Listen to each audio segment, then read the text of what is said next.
Hello అందరికీ welcome back to DSA with Hyderabad పిల్ల channel. ఇప్పుడు ఫంక్షన్స్ పార్ట్ 2 మనం డిస్కస్ చేద్దాం. సో లాస్ట్ వీడియోలో రిటర్న్ కీవర్డ్ ఫంక్షన్స్ అంటే ఏంటి, రికర్షన్ అంటే ఏంటి, ఇవన్నీ తెలుసుకుందాం. సో నెక్స్ట్ ఒక ఇంపార్టెంట్ కాన్సెప్ట్ డిస్కస్ చేద్దాం. ఈ కాన్సెప్ట్లో చాలా మంది ఇంటర్వ్యూస్లో అడుగుతారు, బట్ చాలా మంది రాంగ్ ఆన్సర్ చెప్తారు. సో ఈ కాన్సెప్ట్ జాగ్రత్తగా వినండి. So scope of the variable. So ఇది లోకల్, ఇన్స్టాంట్, స్టాటిక్, ఇలా వేరియబుల్స్కి 3 స్కోప్స్ ఉంటాయని మనం ఆల్రెడీ ఒక వీడియోలో చెప్పుకున్నాం. లోకల్ అంటే జస్ట్ ఒక బ్లాక్ ఆఫ్ కోడ్ లోపల అనమాట, అంటే ఒక మెథడ్, ఒక ఫంక్షన్ లోపల ఉన్నదాన్ని లోకల్ వేరియబుల్స్ అంటాం. ఫర్ ఎగ్జాంపుల్ ఇక్కడ ఇంట్ ఫ్యాక్టోరియల్ అనే ఫంక్షన్ ఉంది. ఇక్కడ ఈ ఎన్ ఏదైతే ఉందో ఈ ఎన్ అనేది ఓన్లీ ఈ మెథడ్ లో మాత్రమే వర్క్ అవుతుంది, బయట యాక్సెస్ చేసుకోలేము. సో ఇది లోకల్ వేరియబుల్ అనమాట. అండ్ ఇన్స్టాన్స్ వేరియబుల్ అనేది ఆబ్జెక్ట్స్ డిస్కస్ చేసుకున్నప్పుడు మనకు తెలుస్తుంది. ఇన్స్టాన్స్ అంటే ఆబ్జెక్ట్ లెవెల్ అనమాట. స్టాటిక్ అంటే క్లాస్ లెవెల్. ఎగ్జాంపుల్ మనం స్టాటిక్ మెయిన్ అని వాడతాం, స్టాటిక్ అని కీవర్డ్ యూస్ చేస్తాం కదా. అది ఎందుకు అంటే ఆబ్జెక్ట్స్ ఏం క్రియేట్ చేయక్కర్లేకుండా డైరెక్ట్ క్లాస్ లో యాక్సెస్ చేసుకోవడానికి స్టాటిక్ అంటాం. ఈ స్కోప్ ఆఫ్ వేరియబుల్స్ లేటర్ మనం బాగా డిస్కస్ చేసుకుందాం ఊప్స్ చెప్పుకున్నప్పుడు. And the main important concept వచ్చేసరికి పాస్ బై వాల్యూ. వాల్యూకి అసలు ముందు మనం ఒక కోడ్ తో డిస్కస్ చేసుకుందాం. ఇప్పుడు నేను మీకు ఒక కోడ్ ఇచ్చాను, దీని యొక్క అవుట్పుట్ ని జస్ట్ థింక్ చేయండి. సపోజ్ నేను పాస్ బై క్లాస్ ఇచ్చాను, ఒక చేంజ్ అనే ఫంక్షన్ రాసాను, పబ్లిక్ స్టాటిక్. సో స్టాటిక్ అన్నప్పుడు డైరెక్ట్ గా యాక్సెస్ చేయగలను ఈ ఫంక్షన్ ని. ఏ అనేది ఏంటి, ఏని ఇక్కడ 100 కింద మార్చాను, ఇక్కడ ప్రింట్ చేస్తున్నాను, రిటర్న్ కూడా చేస్తున్నాను. నెక్స్ట్ మెయిన్ ఫంక్షన్ లో ఏని డిక్లేర్ చేశాను, చేంజ్ ఏని చేంజ్ చేద్దాం అనుకున్నాను, చేంజ్ చేసినప్పుడు ఏ 100 అని ఇచ్చాను, తర్వాత కూడా కాల్ అయిపోయి వచ్చాక కూడా ఏని ప్రింట్ చేస్తున్నాను. దీని అవుట్పుట్ ఒకసారి థింక్ చేయండి, ఒక 10 సెకండ్స్ ఆలోచించండి.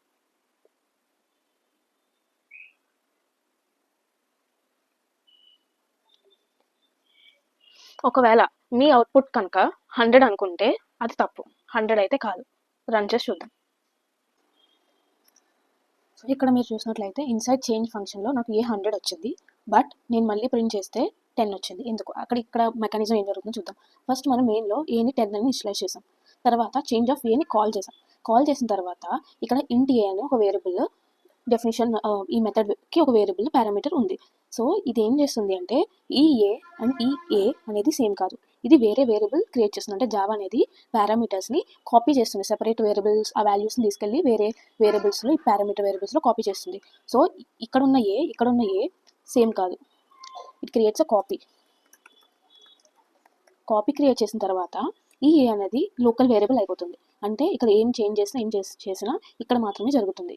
ఒకవేళ మనం రిటర్న్ చేసినా ఇక్కడ వస్తుంది, కానీ మనం దీన్ని ఏం ప్రాసెస్ చేయట్లేదు. సో ఇక్కడ ఏ అనేది చేంజ్ అయినా మనం మళ్ళీ మెయిన్ మెథడ్లోకి వచ్చేసరికి మనకి ఏ అనేది మనం ఇక్కడ ఇనిషియలైజ్ చేసిన 10 కింద ఉంటుంది. ఒకవేళ నేను రిటర్న్ చేసుకున్న దాన్ని ఏకి అసైన్ చేసాను అనుకోండి, అప్పుడు నాకు 10 వస్తుందా, 100 వస్తుందా?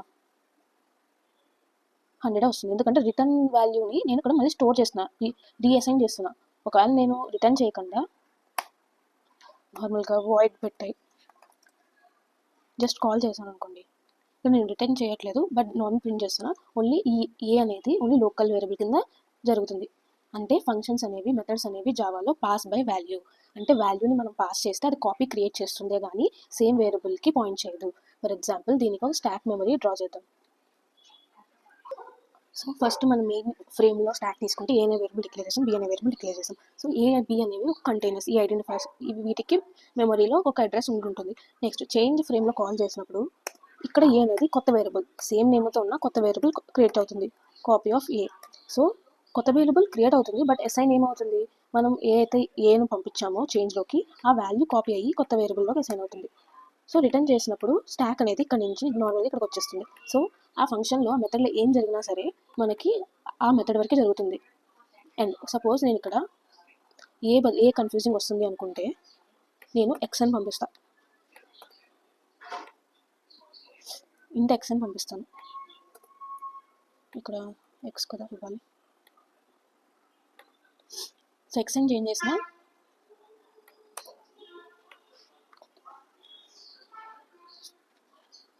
సో నేను ఎక్స్ అని చేంజ్ చేసినా సరే జస్ట్ నా వాల్యూ మాత్రం ఫంక్షన్లో 100, బట్ బయట మాత్రం 10. అంటే ఇక్కడ ఎక్స్ అనేది కొత్త వేరియబుల్ క్రియేట్ అవుతుంది, ఫంక్షన్ అనేది క్రియేట్ చేస్తుంది, అండ్ వాల్యూ అనేది ఏ యొక్క కాపీని వాల్యూలో స్టోర్ చేస్తుంది. సో ఇది సేమ్ పాయింట్ అవుట్ చేయదు, డిఫరెంట్ వేరియబుల్స్ అనమాట. So main method main thing ఏంటంటే గుర్తుపెట్టుకోవాల్సింది, సో ఫంక్షన్స్ ఆర్ జావా అనేది pass by value, and functions అనేవి ఆ పారామీటర్స్లోకి కాపీ ఆఫ్ ఆర్గ్యుమెంట్స్ని పంపిస్తాం అనమాట. మనం ఆర్గ్యుమెంట్స్ ఏవైతే పంపిస్తామో వాటి యొక్క కాపీ వాల్యూని స్టోర్ చేస్తుంది, అందుకనే మనం పాస్ బై వాల్యూ అంటాం. So it's creates a copy. Java passes values. As a copies and not point to the same వేరియబుల్స్కి పాయింట్అవుట్ చేయదు. అండ్ ఇప్పుడు మనం స్వాప్ అనేది చేద్దాం. స్వాప్ అంటే ఏంటి? 2 నెంబర్స్ని ఇంటర్చేంజ్ చేస్తాము. A10 B20 అనుకోండి. స్వాప్ చేస్తే ఏమవ్వాలి? A20 అవ్వాలి, B10 అవ్వాలి. ఇది నార్మల్గా ఒక ఎక్స్ట్రా వేరియబుల్ యూస్ చేసి చేద్దాం. సో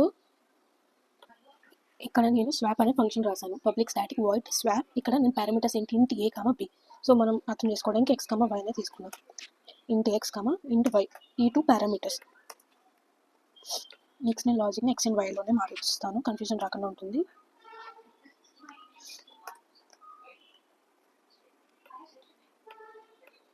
సో ఏ అంటే ఇక్కడ X అనుకుందాం అండ్ B అంటే Y అనుకుందాం. ఓకే, సో నేను ఇంట్ ఏని 10 ఇచ్చాను, బీని 20 అని ఇచ్చాను. ఇప్పుడు నేను స్వాప్ ఆఫ్ A, B అని పిలిచాను. సో నాకు స్వాప్ అవుతుందా లేదా చెక్ చేద్దాం. ఎందుకంటే స్వాప్ లాజిక్ మనం కరెక్ట్గానే రాసాం. అంటే ఏంటి? ఒక ఎక్స్ట్రా వేరియబుల్ తీసుకుని ఫస్ట్ అందులో Xని స్టోర్ చేస్తాము. నెక్స్ట్ X ఆల్రెడీ భద్రంగా వేరే దాంట్లో ఉంటుంది. నెక్స్ట్ Yని Xకి అసైన్ చేస్తాము. నెక్స్ట్ Y వాల్యూ ఏమవ్వాలి? X ఎక్కడ ఉంది? టెంపరీ వేరియబుల్లో ఉంది, అది అసైన్ చేస్తాం. సో స్వాప్ అయిపోతుంది. సో ఇప్పుడు నేను పిలిస్తే నా అవుట్పుట్ 2 స్వాప్ అవుతున్నాయా లేదా చూద్దాం. సో ఇన్సైడ్ స్వాప్లో ఇక్కడ X అండ్ Yని పిలుద్దాం. X అంటే A, Y అంటే B. సో నాకు inside swap function A and B are 20 and 10 వచ్చాయి. అంటే ఏంటి? స్వాప్ అయ్యాయి. బట్ నేను రిటర్న్ వచ్చేసాక నేను నా మెయిన్లో after swap function E and B are 10 and 20. So ఇక్కడ స్వాప్ వర్క్ అవ్వలేదు. ఎందుకంటే Java follows pass by value. అంటే ఇక్కడ ఉన్న వేరియబుల్స్ అనేవి లోకలే కానీ గ్లోబల్గా వర్క్ అవ్వట్లేదు. దానికి డయాగ్రామ్ చూద్దాం, అప్పుడు మనకి బాగా అర్థమవుతుంది. సో మెయిన్ ఫ్రేమ్లో నాకు A అనేది 10 ఉంది, B అనేది 20 ఉంది. ఇప్పుడు నాకు స్వాప్ వచ్చినప్పుడు నా స్టాక్లో ఏముంది? X అనేది 10. X అనేది ఫస్ట్ X అనేది వస్తుంది, క్రియేట్ అవుతుంది, పైన వేరియబుల్స్ క్రియేట్ అవుతాయి. బట్ అందులో వాల్యూస్ ఏం కాపీ అవుతాయి? ఆర్గ్యుమెంట్స్ యొక్క వాల్యూస్ కాపీ అవుతాయి. అంటే 10 అనేది Xలో కాపీ అవుతుంది, 20 అనేది Yలో కాపీ అవుతుంది. ఇప్పుడు ఈ వేరియబుల్స్ డిఫరెంట్ అండ్ ఈ వేరియబుల్స్ డిఫరెంట్. ఇప్పుడు టెంప్ అనేది ఏంటి? X ఇచ్చాం, టెంప్లో 10 స్టోర్ అవుతుంది. X అనేది ఏమి ఇచ్చాం? X ఈక్వల్స్ టు Y ఇచ్చాం. సో Y వాల్యూ 20 అనేది Xలో స్టోర్ అవుతుంది. Next Y equals to temp అన్నాం. టెంప్ అంటే ఏంటి? 10. Y equals to 10. సో ఇక్కడ X అండ్ Y మారిపోయింది. బట్ మనం రిటర్న్ చేసేసాక నేను ఆ X అండ్ వాల్యూస్ని స్టాక్ అనేది పాపౌట్ చేసేస్తుంది. ఇంకా ఈ వీటి వాల్యూస్తో మనకు సంబంధం లేదు. రిటర్న్ చేసిన దాన్ని యూస్ చేస్తే కనుక, అంటే మళ్ళీ అసైన్ ఈక్వల్స్ టు ఆపరేటర్తో అసైన్ చేస్తే నాకు మారుతుంది తప్ప ఈ B అనే వాల్యూస్ మాత్రం మనం ఇక్కడ చేంజ్ చేయలేదు. ఇక్కడ అనేది ఓన్లీ కాపీ. సో రియల్ వాల్యూస్ని మనం చేంజ్ చేయలేదు. సో ఇది పాస్ బై వాల్యూ ఒక కాన్సెప్ట్. లేటర్ ఆన్ మనం ఫంక్షన్స్లోకి ఇప్పుడు కొంచెం ఓన్లీ ప్రిమిటివ్ అంటే బేసిక్ ఇంటర్ ఫ్లోట్ లాంటి వేరియబుల్స్తో మాత్రం మనం ఫంక్షన్స్ ఆపరేట్ చేసాము. లేటర్ ఊప్స్ కాన్సెప్ట్స్లో మనం ఆబ్జెక్ట్స్ని కూడా ఫంక్షన్స్లో పాస్ చేస్తాము. అప్పుడు ఇంకొక ఇంట్రెస్టింగ్ థింగ్ నేర్చుకుందాం. అంటే అప్పుడు కూడా మనకి పాస్ బై వాల్యూ జరుగుతుందా లేదా అనేది చెక్ చేద్దాం. సో బట్ ఇప్పటివరకు మనం అర్థం చేసుకున్నది ఏంటి అంటే జావా అనేది పాస్ బై వాల్యూ ఫంక్షన్స్లోకి మనం వేరే ఆర్గ్యుమెంట్స్ పంపించినప్పుడు పారామీటర్స్ అనేది సెపరేట్ వేరియబుల్స్ కింద క్రియేట్ అయ్యి వాటి యొక్క వాల్యూ అనేది ఆర్గ్యుమెంట్స్ వాల్యూని కాపీ చేస్తాయి. బట్ సేమ్ పాయింట్అవుట్ చేయవు, సేమ్ మెమరీకి పాయింట్అవుట్ చేయవు. సో నెక్స్ట్ మనం రికర్షన్కి నిన్న ఫ్యాక్టోరియల్ ఎగ్జాంపుల్ డిస్కస్ చేసాము. సో ఇప్పుడు ఇంకొక ఫేమస్ ఎగ్జాంపుల్ డిస్కస్ చేద్దాము, that is Fibonacci series. So అసలు ఫిబొనాచి సిరీస్ అంటే ఏంటి అంటే లైక్ 0, 1, 1, 2, 3 ఇది ఫిబొనాచి సిరీస్ అంటాము. ఫిబొనాచి నెంబర్ అంటే ఏంటంటే each number is some of previous 2 numbers. ప్రతి నెంబర్ ప్రీవియస్ 2 నెంబర్స్ యొక్క సమ్ అనమాట. అంటే ఫిబొనాచి ఆఫ్ n అనేది Fibonacci of n-1 plus Fibonacci of n-2. But ప్రతి దానికి బేస్ కేస్ ఉండాలి. సో ఫిబొనాచి సిరీస్ అనేది 0 నుంచి స్టార్ట్ అవుతుంది, 0. బట్ ఫిబొనాచి ఆఫ్ 0కి 0 ఇచ్చాము, ఫిబొనాచి ఆఫ్ 1కి 1 ఇచ్చాము. ఇవి base cases. So Fibonacci of 2 ఏమవుతుంది? ఫస్ట్ దాన్ని ప్లస్ సెకండ్ నెంబర్ అంటే 0 + 1 ప్రీవియస్ 2 నెంబర్స్ కదా, సో 1. సో నెక్స్ట్ నెంబర్ ఏమవుతుంది? ప్రీవియస్ ఆఫ్ 2 నెంబర్స్ అంటే ఇది 1 + 1 2. నెక్స్ట్ నెంబర్ రావాలంటే ప్రీవియస్ 2 నెంబర్స్ 2 + 1 3, నెక్స్ట్ 2 + 3 5, 5 + 3 7, 5 + 3 8, 8 + 5 13, 13 + 8 21. ఇలాగా ఫిబొనాచి ఆఫ్ n అనేది ప్రీవియస్ ఆఫ్ 2 నెంబర్స్ యొక్క సమ్ అనమాట. సో n అనేది 2 నుంచి స్టార్ట్ చేస్తాము. బేస్ కేస్ వచ్చి ఫిబొనాచి ఆఫ్ 0 = 0, ఫిబొనాచి ఆఫ్ 1 = 1. ఇది బేస్ కేసెస్. సో దీంతో మనం రికర్షన్ కోడ్ రాయగలము ఈజీగా. ఫిబొనాచి అనే క్లాస్ క్రియేట్ చేశాను. పబ్లిక్ అని రాయకపోవచ్చు. పబ్లిక్ స్టాటిక్ ఇంట్ రిటర్న్ టైప్ ఫిబ్ అనే మెథడ్ రాశాను. పారామీటర్ వచ్చరికి n. అండ్ ఒకవేళ ఎందుకన్నా లెస్ అయితే n రిటర్న్ చేద్దాము. ఇక్కడ ఎందుకు అంటే ఇన్ఫైనైట్ రికర్షన్ రాకుండా ఉండడానికి. అంటే నెగిటివ్ నెంబర్స్ ఎడ్జ్ కేసెస్ ఆలోచించి నెగిటివ్ నెంబర్స్ ఇస్తే సేమ్ అవే నెంబర్ ఇచ్చామని చెప్పాము. అలా లాజిక్ రాసాము. ఇది రాయకపోతే ఏమవుతుంది? నెగిటివ్ నెంబర్స్తో ఇన్పుట్ ఇచ్చామనుకోండి, మనకి ఇన్ఫైనైట్ రికర్షన్ వచ్చి స్టాక్ ఓవర్ఫ్లో ఎర్రర్ వస్తుంది. సో రికర్షన్ వచ్చినప్పుడు నేను ఆల్రెడీ ఛానల్లో ఒక MCQ పెట్టాను. లైక్ రికర్షన్ బేస్ కేస్ ప్రాపర్గా రాయకపోతే ఏమవుతుంది అంటే చాలామంది ఇన్ఫైనైట్ లూప్ అని పెట్టారు, run time compiler time error అని కూడా పెట్టారు. బట్ ఆన్సర్ అనేది స్టాక్ ఓవర్ఫ్లో ఎర్రర్ అనేది ప్రింట్ అవుతుంది. సో అది డీల్ చేయడానికి n is less than or equals to 1 పెట్టాము. సో అప్పుడు నెగిటివ్ నెంబర్స్ ఇస్తే ఏమవుతుంది, అదే రిటర్న్ అయిపోతుంది. అండ్ మెయిన్ లాజిక్ ఏంటి, ప్రీవియస్ 2 నెంబర్స్ ఒక సమ్, అంటే n-1 ప్లస్ n-2 ఒక ఫిబొనాసీని కాల్ చేస్తాము, దాని యొక్క సమ్ అనమాట. ఇప్పుడు నేను సిరీస్ ప్రింట్ చేద్దాం అనుకుంటున్నాం కాబట్టి మెయిన్ మెథడ్లో ఫర్ లూప్ రన్ చేస్తాను. ఫర్ 0 నుంచి నాకు ఎంత అయిపోయింది కాదో అంత. నేను ఇక్కడ డైరెక్ట్గా 10 అని ఇచ్చాను, యూజర్ ఇన్పుట్ కూడా తీసుకోవచ్చు, బట్ ప్రెసెంట్ 10 అని ఇచ్చాను. 10 నెంబర్స్ ప్రింట్ చేద్దాం అనుకుంటున్నాను. ప్రతి 10 నెంబర్కి ఆ ఫిబొనాసీ ఆఫ్ i అనేది పిలుస్తున్నాను. సో ఇది రన్ చేస్తే ఏమవుతుంది, 0, 1, 1, 2, 3, 5, 8, 13, 21, 34 ఇవి నాకు కరెక్ట్గా వచ్చింది. సో ఇది రికర్షన్. బట్ ఇది నార్మల్గా మనం ఇంటర్నల్గా ఫ్లో ఎలా అవుతుందో చూద్దాం. దీని ఫిబ్ అనేది ఒక n అనేది 5 తీసుకుంటే ఫిబ్ 5 నేను కాల్ చేస్తాం, 4ని కాల్ చేస్తాము, 3ని కాల్ చేస్తాం. So top to bottom approach divide చేసుకుంటూ వస్తాం. 4కి రావాలంటే 3, 2, 3కి రావాలంటే 2, 1, 1కి 0కి బేస్ కేసెస్ కాబట్టి ఇంకా మళ్ళీ కాల్ చేయక్కర్లేదు. మళ్ళీ ఫిబ్ 2 కావాలంటే 1, 0, మళ్ళీ ఇక్కడ ఫిబ్ 2 కావాలంటే 1, 0, మళ్ళీ 3కి వస్తాం, 2, 1, నెక్స్ట్ 2 కావాలంటే 1, 0. టోటల్ ఎన్నిసార్లు కాల్ అవుతుంది సేమ్ ఫంక్షన్ కౌంట్ చేస్తే 1, 2, 3, 4, 5, 6, 7, 8, 9, 10, 11, 12, 13, 14, 15 టైమ్స్ కాల్ అయింది. అంటే సిమిలర్ టు మనం 2 పవర్ n కాంప్లెక్స్కి అన్నాము, బట్ 2 పవర్ 5 అంటే 32, n6 చేస్తే 25 కాల్స్ అవుతుంది, n10 చేస్తే 177, 20 చేస్తే 21,000 సంథింగ్, n40 చేస్తే 331 మిలియన్ కాల్స్ అవుతుంది. అంటే అన్నిసార్లు ఇదే ఫంక్షన్ మళ్ళీ మళ్ళీ కాల్ అవుతుంది. ఇక్కడ డ్రాబ్యాక్ ఏంటి అంటే మనం ఆల్రెడీ ఫిబ్ 3 ఇక్కడ కాల్ చేసాం అనుకున్నాం, ఇక్కడ కాల్ చేస్తే మనకు ఆన్సర్ ఆల్రెడీ తెలుస్తుంది, బట్ మళ్ళీ ఇక్కడ కూడా ఫిబ్ 3 కాల్ చేస్తాం.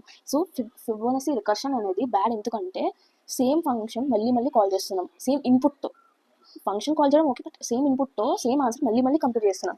ఇది తగ్గించడానికి డిఎస్ఏ హెల్ప్ చేస్తుంది. సో డిఎస్ఏ చేసినప్పుడు మనం దీన్ని 2 పవర్ n నుంచి మాడిఫై చేసుకుంటాం, తగ్గిస్తాం టైం కాంప్లెక్సిటీ అనేది. బట్ 2 పవర్ n ఎందుకు అన్నామంటే ఇది similar to 1.618 power n, but మనం అప్పర్ బౌండ్ తీసుకుంటాం కాబట్టి కాంప్లెక్సిటీస్లో ఇది బిగ్ ఆఫ్ 2 పవర్ n అని తీసుకున్నాం. దీని యొక్క time complexity big of 2 power n. Big of 2 power n కన్నా తక్కువ ఉంటుంది కానీ ఎక్కువ ఉండదు. And fib of 0, fib of 1 అనేది బేస్ కేసెస్. సో ఇది ఆప్టిమైజ్ చేయడానికి ఇవే కాల్స్ మళ్ళీ మళ్ళీ అవ్వకుండా డిఎస్ఏ అనేది హ్యాండిల్ చేస్తుంది. అది డిఎస్ఏలో మనం డిస్కస్ చేద్దాము. బట్ ఇది ఫిబొనాసీ రికర్షన్ అనమాట. బట్ ఇది తగ్గించడానికి నార్మల్ ఇటరేటివ్ ప్రాసెస్లో చేస్తే కోడ్ ఎలా రాస్తాము అనేది ఇక్కడ చూద్దాం. సో ఇదే క్లాస్ ఫిబొనాసీ, ఇక్కడ ఫిబ్ ఇంటి n అని తీసుకున్నా. ఇఫ్ n అనేది లెస్ దాన్ 1 అయితే return n, negative case deal చేయడానికి ఇలా ఇచ్చాం. అండ్ బేస్ కేసు ఏంటి, ఫస్ట్ నెంబర్ 0 అవుతుంది, సెకండ్ నెంబర్ 1 అవుతుంది. ఇటరేటివ్ అప్రోచ్లో జస్ట్ బిగ్ ఆఫ్ n జరుగుతుంది అనమాట, అంటే రికర్షన్ జరగదు. So for int i equals to 2 నుంచి స్టార్ట్ చేస్తాము, మన n ఎంత సిరీస్ కంటే అంత సిరీస్ అంత నెంబర్ ఇస్తాము, i++ చేస్తాము. ఇప్పుడు ఏంటి, ఆ కొత్త నెంబర్ ఏం రిటర్న్ చేస్తాను, ప్రీవియస్ సమ్స్ యొక్క సమ్ కదా, అంటే 0+1 చేయాలి, అంటే బీని ఏ చేయాలి, సిని బి చేయాలి. అంటే ఏంటి, ఇప్పుడు 0+1 1 అని కంప్లీట్ చేసాం, ఇది సి అవుతుంది.